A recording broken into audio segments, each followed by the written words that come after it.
وزیر اعظم نے right sizing کے حوالے سے پہلا قدم کے طور پہ PWD کے محکمے کو بند کرنے کا اعلان کر دیا ہے۔ ملک میں کاروباری سرگرمیوں کو تیز کرنے اور برآمدات کو بڑھانے کے لیے ریگولیٹری فریم ورک کو آسان بنانا انتہائی اہم ہے۔ اس سلسلے میں بورڈ آف انویسٹمنٹ کے تحت پاکستان ریگولیٹری ماڈرنائزیشن انیشیٹو کا آغاز کر دیا گیا ہے۔ اس کا مقصد حکومت کی ریگولیٹری فریم ورک کو آسان بنانا اور آٹومیشن کے ذریعے بزنس انوائرمنٹ کو بہتر کرنا ہے تاکہ سرمایہ کاری، برآمدات اور معاشی ترقی کی رفتار کو بڑھایا جا سکے۔ کسی بھی حکومت کے بجٹ کا ایک بڑا حصہ گڈز اینڈ سروسز کی پروکیورمنٹ میں صرف ہوتا ہے۔ پروکیورمنٹ کے نظام میں آسانی اور شفافیت کے ذریعے حکومت کی کارکردگی میں بہتری لانے کے ساتھ ساتھ وسائل کی بچت بھی کی جا سکتی ہے۔ ریسرچ کے مطابق ای پروکیورمنٹ سے سرکاری خرچ میں 10 سے 20% تک کمی لائی جا سکتی ہے۔ یہ نظام حکومتی پروکیورمنٹس میں کرپشن، فراڈ اور بدنیتی جیسے مسائل پر قابو پانے میں بھی معاون ثابت ہو سکتا ہے۔ یہ نظام اب 37 وزارتوں جبکہ 279 پروکیورنگ ایجنسیز میں نافذ ہو چکا ہے۔ اس کے تحت وفاقی حکومت میں 14 ارب روپے کی پروکیورمنٹ ہو چکی ہے۔ حکومت کا پختہ ارادہ ہے کہ تمام کی تمام پروکیورمنٹ کو اسی سال ای پروکیورمنٹ کے فریم ورک میں لایا جائے گا۔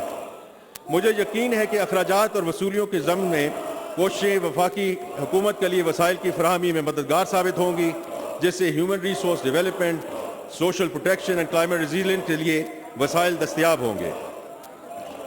جناب اسپیکر، میں سمجھتا ہوں کہ حکومتوں کو کاروبار نہیں کرنا چاہیے۔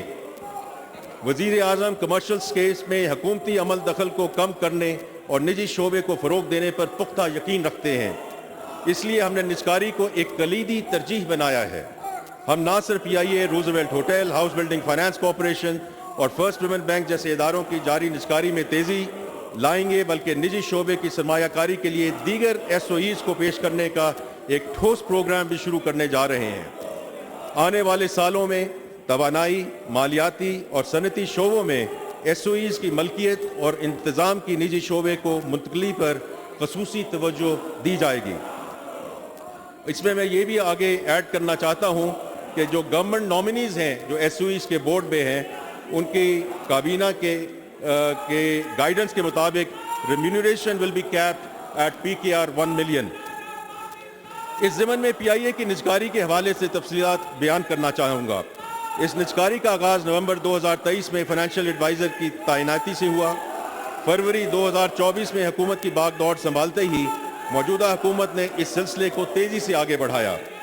مارچ 2024 میں PIA ہولڈنگ کمپنی کی تشکیل کی گئی، جس کے بعد 622 ارب روپے کی لائبلٹی کو PIA سے منتقل کیا گیا۔ اس سلسلے کو آگے بڑھاتے ہوئے پریویٹائزیشن کمیشن نے اپریل 2024 میں PIA کی نجکاری کے لیے قومی اور غیر ملکی اخبارات میں اشتہارات کے ذریعے ایکسپریشن آف انٹرسٹ کو دعوت دی۔ 12 کمپنیوں نے PIA کی نجکاری میں دلچسپی کا اظہار کیا۔ 3 جون کو پریویٹائزیشن کمیشن کے بورڈ نے 6 کمپنیوں کو پری کوالیفائی کیا۔ اگست 2024 کے پہلے ہفتے میں سرمایہ کاروں کی جانب سے بڈز منگوا لی جائیں گی، جس کے بعد یہ سلسلہ پایہ تکمیل کو انشاءاللہ پہنچے گا۔